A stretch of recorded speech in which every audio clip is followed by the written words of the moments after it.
नमस्कार विद्यार्थियों, कैसे हैं आप सब। विद्यार्थियों, आज हम पढ़ने वाले हैं साझेदारी फर्म का विघटन। और जब किसी साझेदारी विघटन के समय कोई साझेदार दिवालिया हो जाता है तो दिवालिया साझेदार की जो पूंजी की कमी है उसे सक्षम साझेदार किस अनुपात में पूरा करेंगे, इस संबंध में गार्नर बनाम मर्रे का विवाद जो हुआ था उसके तहत जो न्यायालय ने निर्णय दिया था उस नियम के अनुसार हम सवाल हल करेंगे। तो इस विवाद के बाद जो न्यायालय ने निर्णय दिया था वो इस प्रकार से था कि जो सक्षम साझेदार हैं वह दिवालिया साझेदार की पूंजी की कमी को उनके पूंजी के अनुपात में पूरा करेंगे, और यह पूंजी का अनुपात वह गत वर्ष की चिट्ठी के आधार पर निकालेंगे। गत वर्ष की चिट्ठी में जो पूंजी खाते का शेष दिया गया होगा उसमें संचय और अवितरित लाभ या लाभानी खाते के डेबिट क्रेडिट शीट जो भी दिया हो, इन सब के समायोजन के बाद जो पूंजी खाते का शेष निकलेगा सक्षम साझेदारों के बीच दिवालिया साझेदार की पूंजी की कमी को पूरा किया जाएगा। तो बच्चों, इसे हम एक उदाहरण के द्वारा समझ लेते हैं।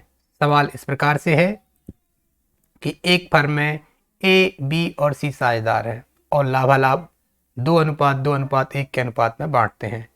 उन्होंने विघटन का निर्णय लिया और फर्म द्वारा बनाया गया विघटन के दिन का चिट्ठा निम्न प्रकार था।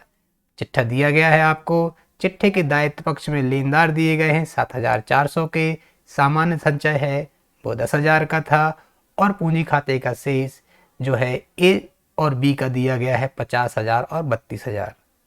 जो सी का है वह डेबिट शेष है जो चिट्ठे के संपत्ति पक्ष में सबसे आखिर में लिखा गया है, वह कितना है 9,400।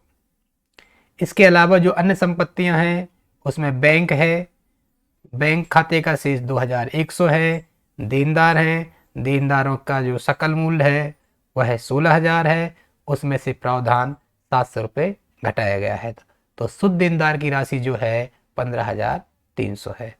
स्टॉक जो है 28,600 के हैं, फर्नीचर 4,000 के हैं, भवन 40,000 का है। सी का अधिविकर्ष अर्थात सी का जो पूंजी खाते का डेबिट शेष है उसे संपत्ति की ओर लिखा गया है। इस प्रकार से संपत्ति के दोनों पक्षों का योग 99,400 बनता है। चूंकि फर्म का विघटन हो गया है तो संपत्तियों को बेचा जाएगा, और संपत्तियों से जो प्राप्त हुआ है वह इस प्रकार से है। देनदारों से 12,500 रुपये प्राप्त हुए हैं, रहतिया के 16,000 तथा भवन पर 42,000 प्राप्त हो गए। फर्नीचर को आने ले लिया है 1,500 रुपये में।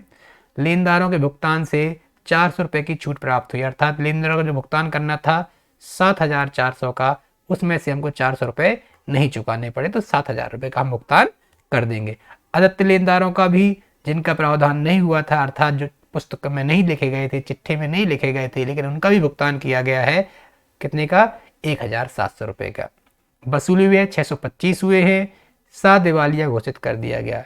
ये जो सा था उसकी पूंजी की कमी 9,400 थी, उसको दिवालिया घोषित कर दिया गया है, परंतु उसकी व्यक्तिगत संपत्ति से जो उसकी निजी संपत्तियां थी उससे 965 रुपये प्राप्त हुए हैं, अर्थात इसकी जो पूंजी की कमी है वह पूरी नहीं हो पाई है, उससे सिर्फ 965 रुपये ही प्राप्त हुए हैं।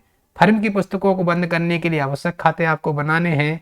साझेदारों का अंतिम भुगतान गार्नर बनाम मर्रे नियम के अनुसार करना है। तो बच्चों, जब हम सवाल को गार्नर बनाम मर्रे विवाद के तहत करते हैं तो हमें कुछ चीज़ें याद रखनी है कि जब हम वसूली खाता बनाएंगे तो वसूली खाते की जो हानि होगी, ठीक है, वह तो लाभालाभ अनुपात में बांटी जाएगी, लेकिन जितनी भी वसूली खाते की हानि होगी वे सभी साझेदार जो हैं नगद लेके आएंगे, ठीक है, जिसका लेखा पूंजी खाते में किया जाएगा, ठीक है। और जो पूंजी की कमी है दिवालिया साझेदार की, उसे सक्षम साझेदार पूंजी के अनुपात में पूरा करेंगे, और यह पूंजी का अनुपात उनके गत वर्ष के चिट्ठे और कुछ समायोजन के बाद निकाला जाएगा। ध्यान रखना है आपको कि यह जो पूंजी का अनुपात है उसमें वसूली की हानि या वसूली संबंधी जो समायोजन है उसको शामिल नहीं करना है।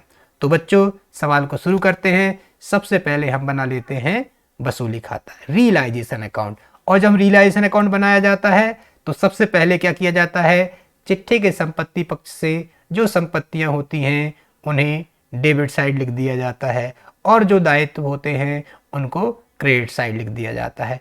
कुछ बातें आपको ध्यान में रखनी होती हैं कि किन संपत्तियों को ले जाना है। तो जैसे बैंक लिखा है तो बैंक खाते के शेष को वसूली खाते में रियलाइजेशन अकाउंट में हस्तांतरित नहीं करते हैं। तो बच्चों हम संपत्तियों को डेबिट पक्ष में हस्तांतरित कर लेते हैं। टू बिल्डिंग 40,000 की दी गई है।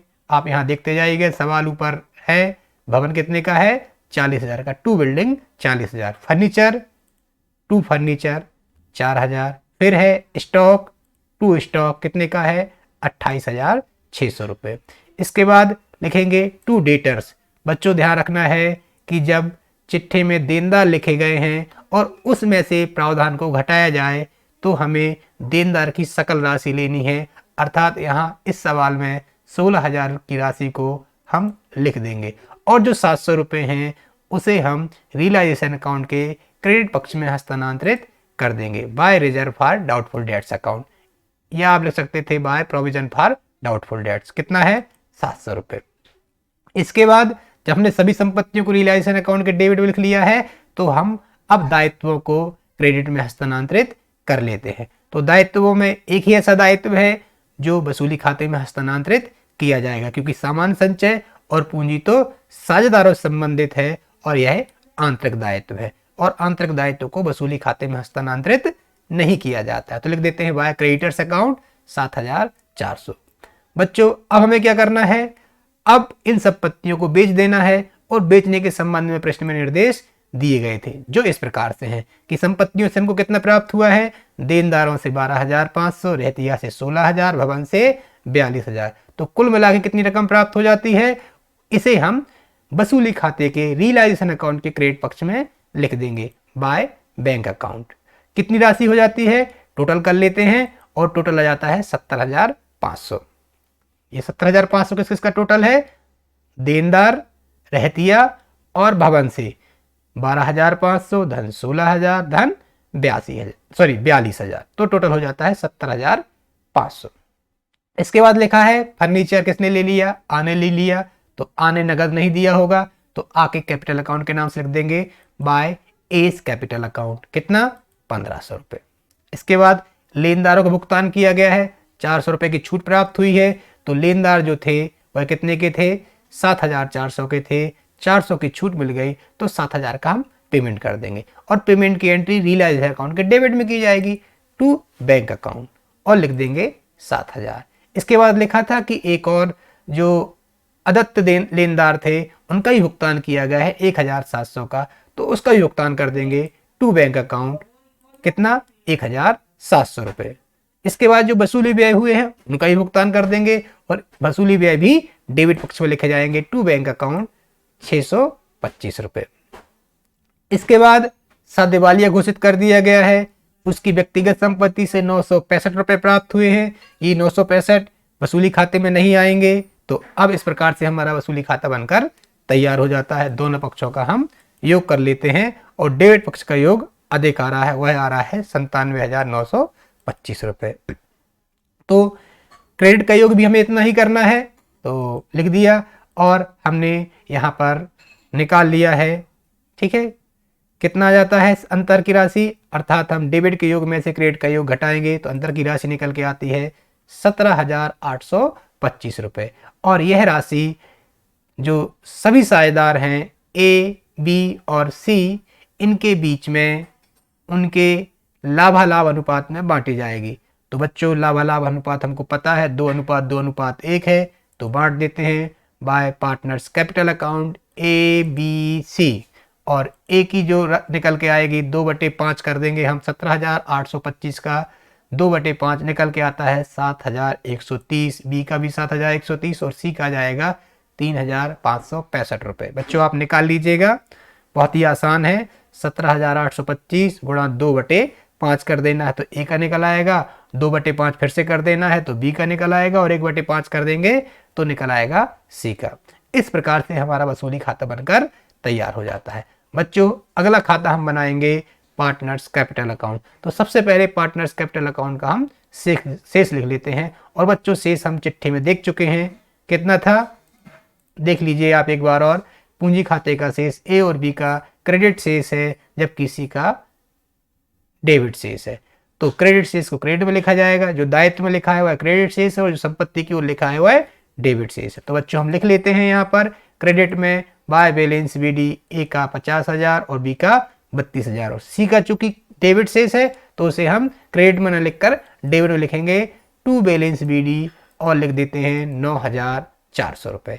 इसके बाद बच्चों प्रश्न में हमको संचय भी दिया गया था और संचय का बंटवारा सभी साझेदारों के बीच उनके लाभालाभ अनुपात में किया जाता है। तो संचय है कितने का? 10,000 का। तो 10,000 का बंटवारा 2:2:1 में हम कर लेते हैं और लिख देते हैं पार्टनर्स कैपिटल अकाउंट के क्रेडिट पक्ष में लिख देते हैं बाय जनरल रिजर्व अकाउंट। और 10,000 को हमने 2:2:1 में बांटा तो राशि निकल के आई 4,000, 4,000 और 2,000। बच्चों अब चिट्ठे से हमने सभी मदों को लिख लिया है। अब हमें बाकी मदें कहाँ से लिखनी है? वसूली खाते से लिखनी है। तो वसूली खाते में आप देख लीजिए, वसूली खाते में जहाँ पर भी किसी पार्टनर्स का नाम आया होगा उसका लेखा हम कहाँ लिख देंगे? अगर वसूली खाते अर्थात रियलाइजेशन अकाउंट के डेबिट में आया होगा तो पार्टनर्स कैपिटल अकाउंट के क्रेडिट में लिख देंगे, और अगर रियलाइजेशन अकाउंट के क्रेडिट में आया होगा तो पार्टनर्स कैपिटल अकाउंट के डेबिट में लिख देंगे। तो देख लीजिएगा यहाँ पर आप डेबिट पक्ष में कहीं पर भी किसी पार्टनर का नाम नहीं आया है बच्चों, लेकिन क्रेडिट पक्ष में 2 बार आया है। एक बार आया है बाय एस कैपिटल अकाउंट 1,500 रुपये और बाय कैपिटल्स अकाउंट तीनों का जो वसूली खाते की हानि हुई थी उसका लेखा, वसूली खाते की हानि को हम पूंजी खाते के डेबिट साइड लिख देंगे और ए ने जो संपत्ति ली थी उसको भी डेबिट साइड लिख देंगे। तो लिख देते हैं टू रियलाइजेशन अकाउंट और एक एक कॉलम में लिख देते हैं 1,500 रुपये। और जो वसूली खाते की हानि है रियलाइजेशन अकाउंट्स पर जो लॉस हुआ था उसको लिख देंगे टू रियलाइजेशन अकाउंट और राशि कितनी थी? 7,130, 7,130 और 3,565 रुपये। बच्चों अब पार्टनर्स कैपिटल अकाउंट बन के भी तैयार हो गया है, लेकिन अभी देखना बाकी है कि जो साझेदार दिवालिया हुआ है सी, उसकी जो पूंजी की कमी है, क्या वह पूंजी की कमी पूरा कर पाया है? नहीं कर पाया है, लेकिन वह पूंजी की कमी के रूप में 965 रुपये नगद लेके आया था। तो लिख देते हैं बाय बैंक अकाउंट और लिख देते हैं 965 रुपये। और जो ए और बी है वो तो जितनी भी वसूली खाते पर जो हानि हुई थी वो नगद लेके आएंगे, क्योंकि हम सवाल को हल कर रहे हैं गार्नर बनाम मर्रे विवाद के तहत। और जब भी सवाल को गार्नर बनाम मर्रे विवाद के तहत किया जाता है बच्चों, तो हम जानते हैं कि जो भी वसूली खाते की हानि है वह सभी साझेदार नगद लेके आते हैं। तो ए पूरे 7,130 लेके आएगा, बी भी 7,130 लेके आएगा, लेकिन सी जो 3,565 लाने चाहिए था, लेकिन उसमें से वो कितने दे सका? सिर्फ 965 रुपये ही दे सका। ठीक है, तो इसने 965 दे दिए। इसके बाद क्या करेंगे? हम सी के जो दिवालिया हो गया है उसके दोनों कॉलम का योग कर लेंगे, क्योंकि सी दिवालिया हुआ है तो सबसे पहले हिसाब किताब उसी का बनाना पड़ेगा, क्योंकि हमें देखना है कि उसकी पूंजी की कमी कितनी है। तो हमने सी का योग लगा लिया और सी का किस पक्ष का योग अधिक है? डेबिट का योग अधिक है। कितना है? 12,965 और क्रेडिट का योग मात्र 2,965 है। तो अंतर की राशि जो है वह कितनी है बच्चों? 10,000 की है। ठीक है, तो इस 10,000 की पूर्ति कौन करेगा? ए और बी करेंगे। किस अनुपात में करेंगे? पूंजी के अनुपात में करेंगे। किस अनुपात में करेंगे? पूंजी के अनुपात में। तो सबसे पहले हम इस तिथि पर अर्थात फर्म के विघटन की तिथि पर जो चिट्ठा दिया गया है उसके आधार पर ए और बी की पूंजी का अनुपात ज्ञात कर लेंगे। तो बच्चों हमने क्या बताया था कि जो साझेदारों की पूंजी का अनुपात होगा वह गत वर्ष के चिट्ठे में दी गई पूंजी और समायोजन के बाद, समायोजन कौन से? अगर कोई सामान्य संचय दिया है तो बंटवारा कर लिया जाएगा, अवितरित लाभ दिया गया है तो पूंजी खाते में बंटवारा करके जोड़ दिया जाएगा, और अगर किसी प्रकार का डेबिट शेष दिया है, ठीक है, लाभ हानि का डेबिट शेष दिया है तो उसे घटा दिया जाएगा। तो यहाँ पर पूंजी खाते का शेष दिया गया था कितना? 50,000 और 32,000, और जो जनरल रिजर्व के आए थे 4,000 रुपए वो हम जोड़ लेंगे, और किसी प्रकार का कोई समायोजन नहीं था। तो इस प्रकार से ए और बी की फर्म के विघटन के समय की पूंजी निकल के आती है 54,000 रुपए और 36,000 रुपये। और इसको हम अनुपात में बदल देंगे तो अनुपात बन जाता है 3:2। अर्थात जो सी की पूंजी की कमी है, जो 10,000 निकल के आ रही है, उसे ए और बी 3:2 के अनुपात में पूरा करेंगे। देखिएगा यहां पर जो सी का योग आया था 12,965 और उसमें से 2,965 घटा दिए तो निकल के आए 10,000। 10,000 को ए और बी पूरा करेंगे कितना, 6,000 और 4,000। ठीक है, तो ए पूरा करेगा कितना, 6,000 और बी पूरा करेगा 4,000। तो लिख देंगे हम बाय एस कैपिटल अकाउंट 6,000 रुपए, बाय बीस कैपिटल अकाउंट 4,000 रुपए। ठीक है, और जहां पर कोई राशि नहीं वहां पर हम डैश लगा देते हैं। बच्चों इसकी एक हमको विपरीत प्रविष्टि करनी पड़ेगी, क्योंकि जहां सी के खाते में यह राशि आई है, कहां से आई है, ए और बी के खाते से आई है, तो ए और बी के खाते को कम करना होगा। और कम करने के लिए हम जानते हैं पूंजी खाते का शेष कम करना हो तो उसे डेबिट पक्ष में लिख देते हैं to C's capital account. A के कॉलम में 6,000 और बी के कॉलम में 4,000 लिख देंगे। बच्चों इस प्रकार से हमारा सी का हिसाब किताब चुकता हो गया। अर्थात सी की जो पूंजी की कमी थी उसे सक्षम साझेदार अर्थात ए और बी ने अपने पूंजी के अनुपात में पूरा कर लिया है। अब बच्चों हमें ए और बी के कॉलमों का योग लगा लेना है। तो ए और बी का योग जो है, बी का योग आया 43,130 और बी का आया 61,130 और डेबिट का योग कम है तो अंतर की राशि हम ज्ञात कर लेंगे। और जो भी अंतर की राशि होगी वह ए और बी नगद निकाल के लिए जाएंगे। तो लिख देंगे टू बैंक अकाउंट। कितनी राशि निकल के आती है, 46,500। कौन लेके जाएगा, ए लेके जाएगा और बी लेके जाएगा 32,000 रुपए। इस प्रकार से बच्चों हमने पार्टनर्स कैपिटल अकाउंट बना लिया है। अब अंत में हमको बनाना है पार्टनर्स कैपिटल अकाउंट के बाद कैश अकाउंट। और बच्चों आप जानते हैं कैश अकाउंट बनाने से क्या फायदा है कि हमको ये पता चल जाता है कि हमने जो भी पेमेंट किया है वह सही किया है या नहीं किया है। यदि कैश अकाउंट का योग बराबर नहीं आता है इसका अर्थ है कि हमने कोई त्रुटि कर ली है। तो बच्चों बना लेते हैं कैश या बैंक अकाउंट। तो बैंक अकाउंट, सबसे पहले बैंक अकाउंट का शेष लिख लेंगे टू बैलेंस बीडी, जो कितना था 2,100 रुपए था। इसके बाद आपको ज्यादा कुछ भी नहीं करना है, सिर्फ क्या करना है आपको, जो आपने सबसे पहले रियलाइजेशन अकाउंट बनाया था उसमें जो भी लेखे आपने किए थे डेबिट पक्ष में और जो लेखे किए थे क्रेडिट पक्ष में, अगर डेबिट में लिखा था तो बैंक अकाउंट के क्रेडिट में लिख देना है, और अगर कोई वसूली खाते के क्रेडिट में अदाई है तो बैंक अकाउंट के डेबिट में लिख देना है। तो सबसे पहले हम निकाल लेते हैं हमारा वसूली खाता। तो बच्चों वसूली खाते में आप देख लीजिएगा डेबिट में कितनी बार आया था, 1 2 3 बार आया था। ठीक है, आप याद कर लीजिएगा। ये 7,000 से आया था, 1,700 से आया था और 625 से आया था बैंक का नाम, और एक बार आया था क्रेडिट में। ठीक है, तो ये क्रेडिट वाला बैंक खाते के डेबिट में लिखा जाएगा। क्या लिखा जाएगा, टू रियलाइजेशन अकाउंट। और ये जो 3 मदें हैं, ठीक है, इनको बैंक अकाउंट के क्रेडिट साइड लिखा जाएगा बाय रियलाइजेशन अकाउंट। तो लिख लेते हैं बच्चों टू रियलाइजेशन अकाउंट 70,500, और जो 3 मदों का पेमेंट किया गया है उनको लिख लेंगे बाय रियलाइजेशन अकाउंट 8,700 जोड़ के लिख दिया है यहाँ पर हमने बाय रियलाइजेशन अकाउंट 625। ठीक है, वहां 3 मदों के रूप में लिखा था, यहाँ हमने उनको जोड़ कर लिख दिया है। जो 7,000 और 1,700 उसको हमने एक साथ जोड़ के लिख दिया है।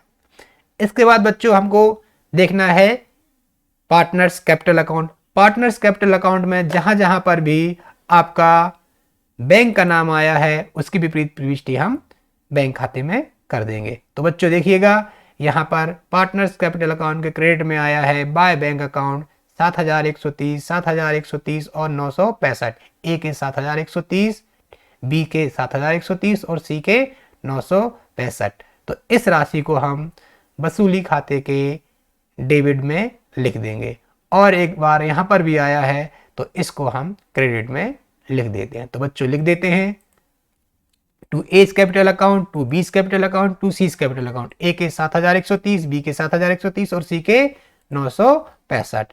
और जो डेबिट में आया था उसको भुगतान को हम कहाँ लिखेंगे, यहाँ पर क्रेडिट में लिख देंगे by A's capital account 46,500, by B's capital account 32,000।